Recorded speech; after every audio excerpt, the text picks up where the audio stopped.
Hi, Deshopriyo.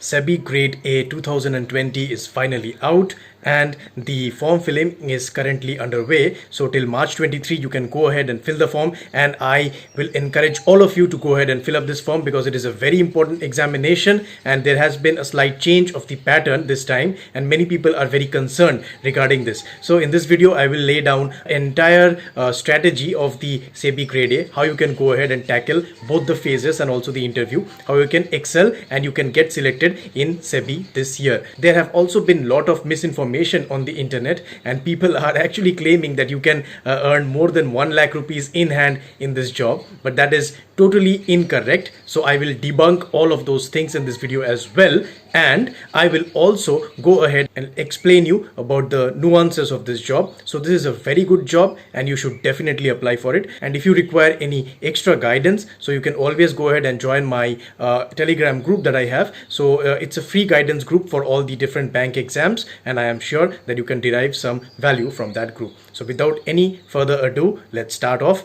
with the video. So SEBI Grade A 2020 is a very important exam and you should definitely fill the form for it. And so let's start off with the salary aspect, because that is something that has been seeing a lot of misinformation. So first of all, just read the thing that I've written over here. I'll just blow this up for you. So presently the gross emolument with all the allowances at the minimum of the scale is supposed to be rupees 1,07,000 per month without accommodation and rupees 73,000 per month with accommodation. Now this is the gross pay, so you need to understand. So in the notification you will find a lot of things written, but the basic pay is actually rupees 28,150 as a new joinee. So that is something that is going to be remaining steady unless you will be getting some increments based on your profile. So you can take the basic pay as 28,150. In addition to this, you will be getting lots of allowances. So there is the dearness allowance, there is a special allowance, grade allowance, family allowance, local allowance, and petrol, which is 200 liters right now. Then house cleaning, newspaper, telephone, and HRA. So HRA, they have actually increased it, so it is around rupees 34,000 right now, the HRA value. So house rent allowance, and remember, the HRA you will only get if you have not availed an accommodation from SEBI. So if you do not have any accommodation, they will be giving you that HRA. That is a very important distinction, and that is the amount by which the two salaries are differing. So if you see, if you get it with accommodation, then you are going to get 73,000 per month, and if you do not get the accommodation, if it's without accommodation, then it becomes 1,07,000. So that 34,000, that is the actual difference between these two salaries. So you know how the difference actually came about, and the deductions. So from your salary, the NPS contribution, the National Pension Scheme contribution, will be deducted. You will also have a provident fund deduction.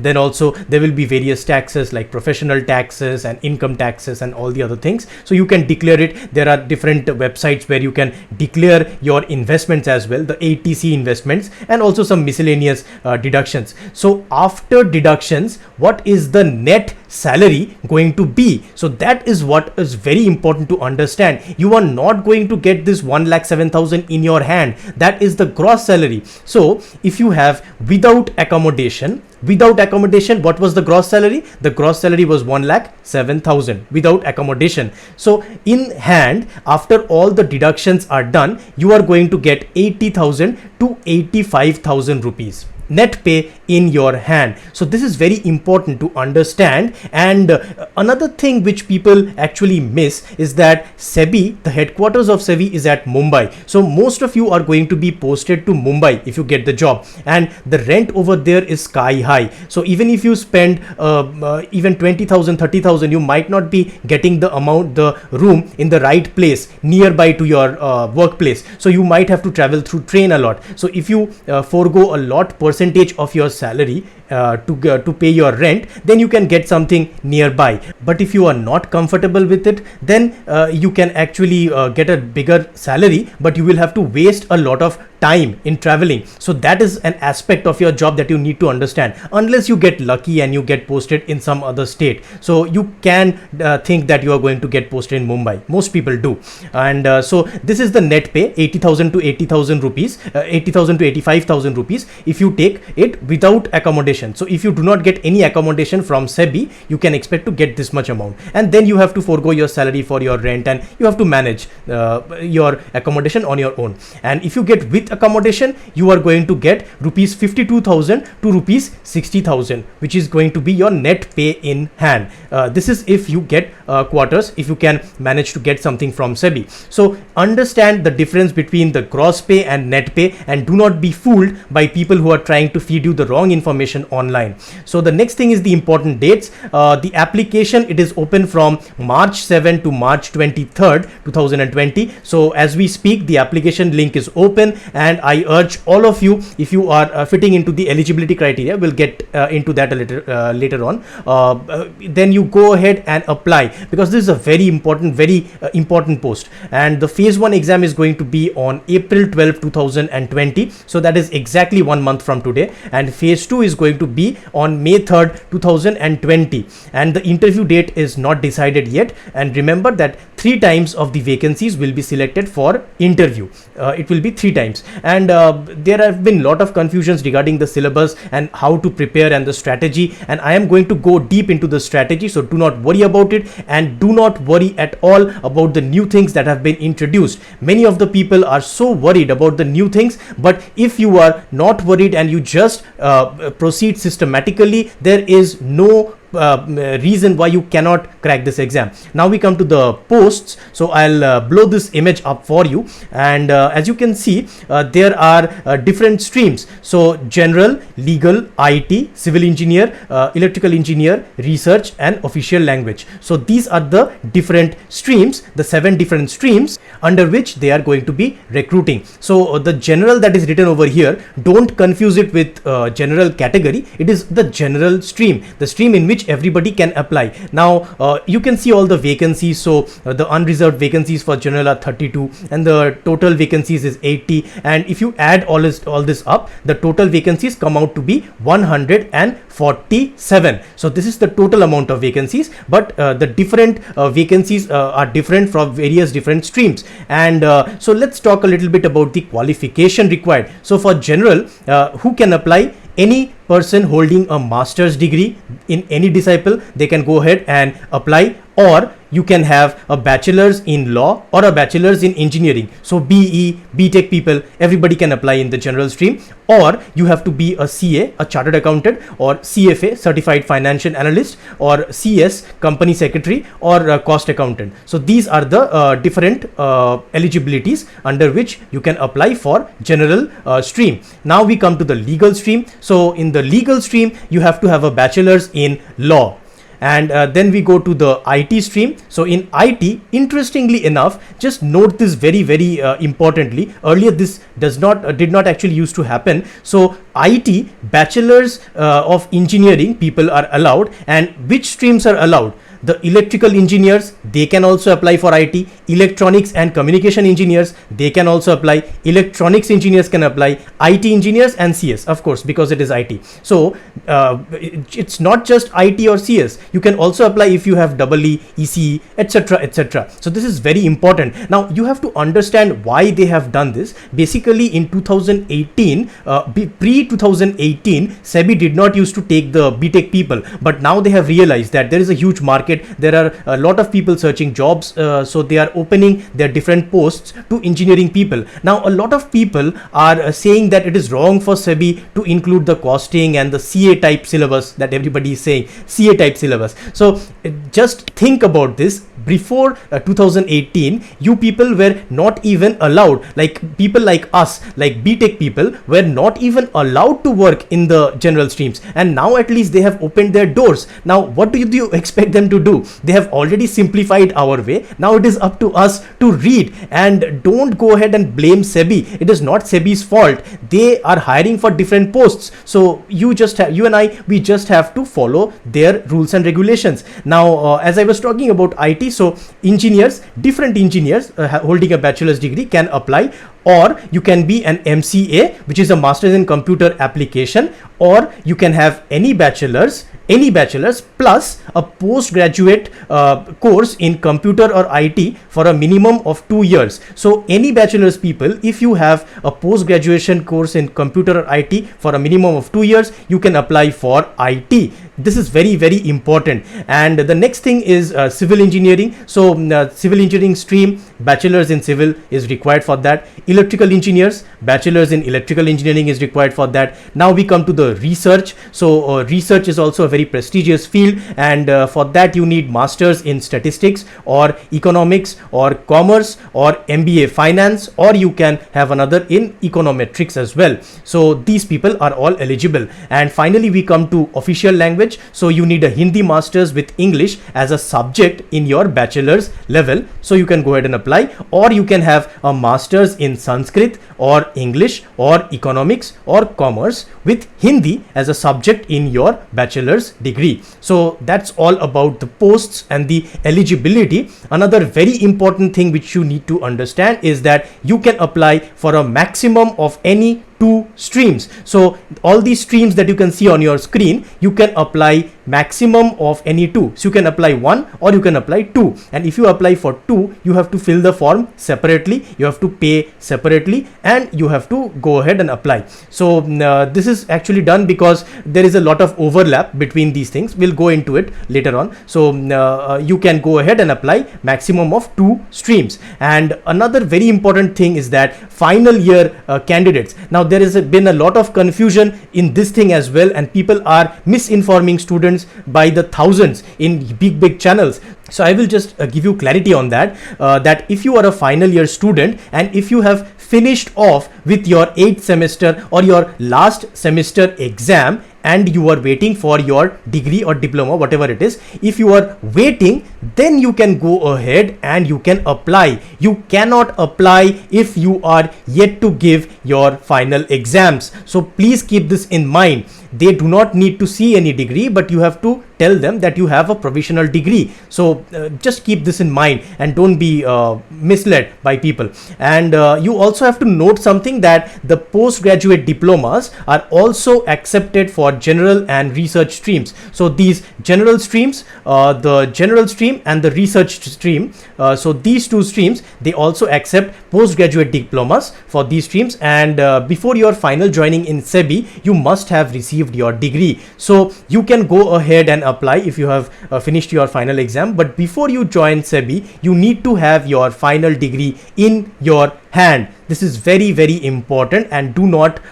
have any other ideas about this. You have to finish off your exams before you are going for the SEBI recruitment application. Now your age limit, we come to the age limit. So you cannot exceed 30 years if you are a general category student. So for general category, the date of birth must be after March 1st, 1990. So if you are born after March 1st, 1990, you are eligible to apply for this exam. And there is a 5-year relaxation for SC/STs and a 3-year for OBC and so on. So for PWDs and the persons with disabilities, and for ex-servicemen, they have further relaxation as well. And remember, the fees for filling up the form for general category stands at ₹1,000 plus some taxes and everything. And the fees for SC/ST, it is going to be at ₹100. So that is another additional information. Now we come to phase 1 of the examination, and I will blow up this screen so that you can see. So as you see, the date is April 12, 2020. Now the exam is going to be held in 2 papers. So paper 1 is going to be the same for everybody. So everybody is going to attempt it, all the different streams, the 7 streams that I told you. So there will be multiple choice questions in general awareness. The GA questions will have a tilt towards the financial sector. So some financial sector MCQs will be asked. Then there will be English language, there will be quantitative aptitude and a test of reasoning, and a maximum marks for this section is 100. Duration is 1 hour and the cutoff stands at 30%. So you have to achieve a minimum of 30 marks. The next paper, paper 2 for the general stream, it is going to be MCQs on subjects like commerce, accountancy, management, finance, costing, Companies Act and economics. And this is for the general stream. For the legal, IT, engineering, civil, electrical and the official language stream, there will be multiple choice questions on specialized subjects. So we'll get to that a little bit later on. And for the research stream also, there will be MCQs on economics, econometrics, statistics, finance and commerce. So the paper 2, it will carry a maximum marks of 100 and the time allotted for it will be only 40 minutes and the cutoff will be 40%. So here you have to get 40 marks. So the total marks is 200 and out of that you have to get 30 in paper 1 minimum and you have to get minimum 40 of paper 2. So many people are actually very concerned about, especially the general stream people, very concerned about the MCQs related to the commerce and the CA type subjects. So the CA type subjects that everybody is talking about. Now you do not need to worry about this in phase 1. Why am I saying that? Because in paper 2 you only need to get 40 marks. You do not need to get a huge number of marks in paper 2. The passing marks is only 40 marks and the other paper, the passing marks is only 30. So in the paper 1 you already know how to go ahead and tackle paper 1. I have actually made a video on RBI assistant mains exam and you'll find it on top. So that exam actually has a lot of the parts which are all relevant to phase 1. So you can go ahead and watch that video and you will find a very well laid strategy to attempt the English paper, reasoning paper, quant paper and also the general awareness. So all these 4 things in paper 1, you can go ahead and watch that video. You will understand how to prepare for that. Just remember that in general awareness you have a little bit of financial awareness and so I will be making a few more MCQs. So various MCQs on general awareness which will also touch upon financial awareness and those will definitely help you for SEBI grade A. I will go ahead and make them in the coming months, but before that just go ahead and watch that video and you will be able to attempt a lot of marks in paper 1. So paper 1, try and target at least 60 or 70 marks and you can easily get around 40 or 50 marks, and the next paper, the paper 2, you can get 40 marks. You have at least 1 month to prepare, and just in this video a little later I will tell you how to go ahead and prepare for paper 2. But do not worry too much about paper 2 right now, because you can get 40 marks.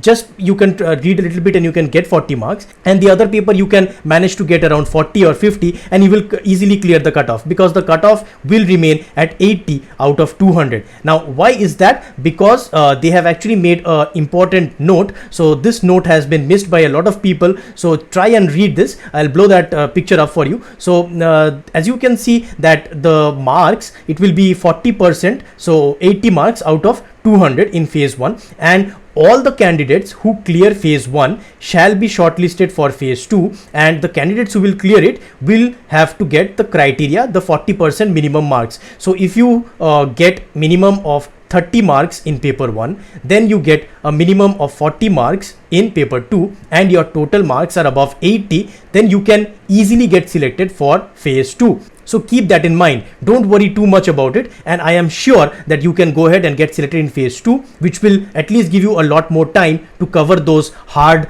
CA type subjects. And so we go to the phase 2 right now, and the phase 2 I'll blow that up as well for you. So this phase, the exam date is on May 3rd 2020, and of course the paper 1, this is a little bit different. It is going to be an English descriptive test to test the drafting skills. So this is going to be common for all the streams. Everybody is going to attempt it together. So they will be asking you questions like précis, essay and reading comprehension. That these 3 are mentioned in the notification. So try and practice these things. Always try to stay within the word limit, do not exceed it, and I think it should be fine for you. And the cutoff is going to be 30%, so the maximum marks is 100, so you have to get 30 marks out of 100, and the duration is going to be 60 minutes. And I am pretty confident that if you practice a little bit, you can get 70 to 80 marks easily in this. Now you have to understand another important thing here, that the weightage of paper 1 is going to be 1/3 or 33%. So what this means is that in paper 1, if you get 3 marks, then in the final tally you are only getting 1 mark, because they will be dividing it by 3. So this is something that you have to understand, and paper 1 is going to be maximum of 100 marks. Paper 2, now we come to paper 2. So paper 2 is going to be of another 100 marks, and there will be 40 minutes for you to solve paper 2, and the cutoff here is going to be 40 marks, again 40%. So as you can see, in phase 1 also paper 2 had a cutoff of 40%, 40 marks, and here also it is the same thing, but here the weightage of these marks is lot more. So here what will happen is, if you score 3 marks in paper 2, then you are going to get 2 marks. It's not going to be 1 like in paper 2, because you are going to get 67% weightage from paper 2. So remember this, every 3 mark you score in paper 1 will fetch you 1 mark in the final tally, and every 3 marks you fetch in paper 2 is going to give you 2 marks in the final tally. So paper 2 now becomes very, very important, because people who are knowing this paper out and out will be getting a huge amount of push, because paper 1 everybody can solve, but paper 2 will be a little bit tricky for people who are not knowing all of those subjects, and we'll get to a little bit later. And remember also that the aggregate cutoff is going to stand at 40%. So the aggregate cutoff again in the 200 mark total paper is going to remain at 80 marks. So at least 80 marks you have to fetch, but this time you have to fetch a lot more number of marks, because these marks will be added to your final tally, and this is very, very important. So in phase 2 you have to try and get as much marks as possible, and you also have to remember that the number of people who are going to be selected after phase 2 is going to be 3 times the number of vacancies. So if there are 100 vacancies, then 300 people are going to be called for the final interview. Now we come to the final interview part. So in the final interview, the phase 2 marks weightage is going to be 85%, and while the interview marks will have a 15% weightage. This is also very important. So phase 2 is the most important phase in your SEBI Grade A examination, because out of the 100 marks total, 85 marks are going to be extracted from phase 2 paper, and only 15 marks will be determined by the interview. So even though interview is going to make the final selection, the most important focus should be on phase 2. Now we will go into a little bit detail about how we can prepare for this examination. So the syllabus for the general stream, now this is something that is very contentious, and many people are very worried how they are going to prepare for it. So I will clearly lay out a concise strategy for you. Remember, there is not a lot of time, and if you go ahead and read a lot of things, it is not going to be helpful for you, because the time is limited and you have to cover an ocean of things. And so before we start, I'll just tell you that if you are thinking about buying a course, then you can go ahead and opt for something like EduTap's course. So full disclosure, I am not sponsored by EduTap. I have no links with them, but personally, I have felt that their material is one of the best in the market, and even then they have a lot of excess things in their material. So you have to try and weed out those excess things. But if you really want to buy something, EduTap is the way to go. And I think they have some different courses for just this commerce, management, costing, and all those things. So if you are really somebody who does not have time at all, go for it. But I firmly believe that that is not necessary, and I'll tell you why. So the first thing that we have to cover is the commerce and the accountancy part. So this thing, the syllabus you can see on your screen, and the cash flow statements, the accounting statements, the accounting standards, and all of the various different commercial things. So these things will not be something that the BTech students will be knowing, or people from other streams will be knowing. And so if you want to go ahead and prepare for this, you can try and target the NTA UGC NET examination. So that examination, the commerce paper of that examination will help you to know what type of questions you can expect. So there is a very good book, the Arihant Experts book on the NTA UGC commerce examination. So you can go ahead and buy that book. It's going to be very helpful for you. Then there is also a lot of MCQs online you can find for the NTA UGC NET examination. So if you read those MCQs, then you can get a very good idea about the commerce and the accountancy part of the SEBI grade A. And I will also try and make some MCQs and present it on this channel so that you can have a good practice of that. And I do believe that the book is not really required, but what you have to do is all of the topics that you see, all those topics, each topic you have to Google and try and read on each topic. So the best thing is take a printout of the syllabus and keep it with you and go cover one topic after another. Just go ahead and cover each topic so that you can have a full coverage of the commerce and the accountancy part. That will help you a lot. So now we come to the management section. So I'll just blow up that management section as well for you. So the syllabus covers management, it covers leadership, it covers motivation and various other aspects of management. So if you want to cover the entire things, I would suggest one of the very important websites you can go to is www.managementstudyguide.com. So this website, there are a lot of free articles you can find on this website and they give a complete coverage of the management section. It is a very important website for the RBI Grade B exam as well, and SEBI Grade A, you can definitely go ahead and cover everything. So each topic, search by topic, Google each topic and try and read a little bit about it. And along with this, you can buy a very interesting book which is Organizational Behavior by SP Robbins. Now this book is kind of like a Bible for management. So you buy this book, you do not need to read it cover to cover because now you don't even have time. But this book will help you for RBI Grade B, it will help you for SEBI, it will also help you for NABARD. And this book has a lot of comprehensive coverage. So if any topic you are stuck on, you can go ahead and read it from this book. So always try to correlate with the syllabus. The syllabus, check the topic from the syllabus, then go to the Google, you try and Google that topic. If you can understand, well and good. If you cannot, go to this book and you will easily get a lot of explanations and lot of examples. You will understand that. So that is all about the management section. Now we come to the finance section. So for the finance section, again, I will show you the syllabus first. So this is the syllabus that you have for finance. So there are questions on financial markets, there are questions on financial system and also about derivatives and all of the different things that SEBI actually regulates in the capital markets. Now remember that the NCFM module questions, which is the NSE certification in financial markets, so they have a lot of material. So those materials I will be sharing with you. So you can go ahead and join my Telegram group which I have. So you can find all of the PDFs that I will be uploading there shortly, and you can make use of those material to read a little bit about the securities market. So that part you can cover because a lot of questions I expect will be asked from securities market because that is what SEBI actually regulates and people working in SEBI should be knowing those things. So the financial management part, you can try and buy another very important book which is Financial Management by Prasanna Chandra.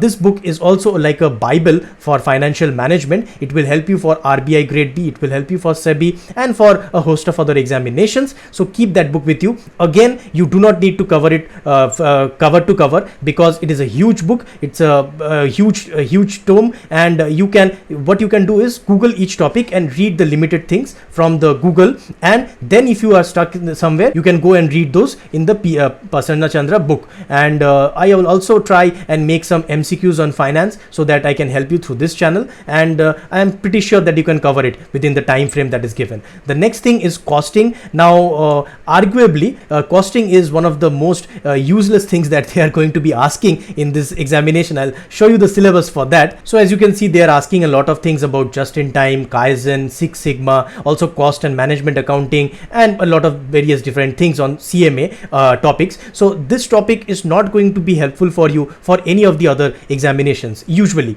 Now what you can do, you do not need to go for any book here because it is quite useless. You go ahead and search these topics in YouTube and you can find many interesting videos on each of these topics, and you do not need to cover the entire thing. Just watch YouTube videos. YouTube has covered it perfectly. I have checked it, and costing is something from which I do not expect a lot of questions to be asked. It is just a very tiny tiny part of the entire syllabus. So try and cover as much as possible. The JIT, Kaizen, the cards and the Six Sigma, those things are more important in costing, and the overview on the CMA parts are not that much important. So try and cover it only from YouTube. That will be sufficient in my opinion. Now we come to the final thing. So the final thing is the Companies Act. Now a lot of people are very confused how to go about the Companies Act, and I will try and show you. So as you can see this picture, so this picture actually shows you what all you need to cover. The notification clearly states all of these chapters. So the Companies Act, they have different schedules under which they have chapters, and there are various sections, so it can be very complicated. What I have done through this picture is try and give you all the sections which you need to study. Now why am I giving you sections? Because the CA exam actually asks the questions in sections, and if you go to YouTube and you try and search for a chapter of the Companies Act, you are not going to get good videos. But if you go ahead and, for example, like chapter 3 part 1, it is covered, it is prospectus and allotment of securities, and the section which covers it is section 23 to 41. If you go to YouTube and write Companies Act section 23 to 41, you are going to get very good videos on this sections, so you can read section wise. So I have listed out everything. So chapter 3, 4, 8, 10, 11, 12 and 27, these are the most important things, and this entire picture, keep it with you, save it, and just read section by section. So these are the sections that you need to read, and it is all theory. There is nothing much to be understood here. So you can go into those CA videos. They will be discussing a lot of things, so you have to cut a bit of fluff out, but you can, I think, cover this thing as well via YouTube. And I will also put this all the images, relevant images that I am showing you in this video in my Telegram group. So join it, and you do not need to write everything. I'll give it to you all in the group. And finally, we go to the economics. So the economics section, what does the economics section ask us? So I'll show you this also. So this, as you can see, demand and supply, market structure, national income, multiplier, ISLM graphs, inflation, Phillips curve, and balance of payments. So most of the things are related to Keynesian economics and macroeconomics actually. So microeconomics, less amount of coverage is there. So this usually you can cover from a very good book. So there is an NCERT textbook of class 12, which is the Introductory Macroeconomics book, and this book is very important, so you can go ahead and buy that book. It's a very good book to know all the basics, and the rest of the things you can Google and you can find. And another important book to read is The Indian Economy by Ramesh Singh. So this book is very, very important, because you can actually cover a lot of economics from this book, and it will be helpful for many other exams as well. And it is also a Bible of the Indian economy, and every economics aspirant should actually have this book on his or her shelf. And so go ahead and buy that. And also you can find the full economics survey on my channel. I have covered it till chapter 7, and the last chapters also I'll be covering pretty soon. I'll finish it off. You can also try and find an economics playlist on my channel. I have made it, so there are various interesting videos. I will try and add more to them as time goes on, so you can get a few of the difficult concepts in an easy way through my channel as well, so you can get coverage of all that. So this is all about the general stream coverage, and I am hopeful that if you have approached it in the way that I outlined in this video, you will be able to cover everything very well, and you will have a very 100% coverage of most of the important things by the phase 2 exam, which is going to be the most important exam. So phase 1, as I told you, don't worry too much, just read, and you have to get only 40 marks in these things, so don't worry a lot about that. And so finally we go to the syllabus for the legal stream. I'll blow this up for you. So this is the syllabus for the paper 2 of phase 1 and phase 2 in legal stream. And for phase 1, this is the syllabus. The phase 2 syllabus, as you can see on your screen, this is the one. I'll post all of these things in my group. The next thing is for syllabus for IT stream. So IT is also a very important stream, and of course many other people who are not directly from the IT stream can also go ahead and apply, so you can read this if you want. And the next is the syllabus for civil engineering stream. As you can see, a lot of things are going to be asked in civil engineering, and you have to just cover each and every topic. So most of you will already be knowing this. And the next is electrical engineering stream. So a lot of things are also going to be asked for electrical engineering, and it's going to be helpful for those the BTech students. The final two things are the syllabus for the research stream. So research stream, paper 2 of phase 1 and phase 2 both are common syllabus, and this is the things that they are going to ask. And for official language stream or the Raj Bhasha, they have also outlined everything. So I think that SEBI in their notification have done a good job. They have outlined almost every important thing that we need to cover for all of the papers. Just a few things are left. They will be giving it in due course of time. So I want every one of you watching this video to go ahead and apply for this exam. Don't wait, don't worry, you can go ahead and cover everything, and I wish all of you success in this examination. I hope that you have learned something from this video and that it was beneficial to you. I'll see you in a lot more interesting videos that are to come. Bye bye.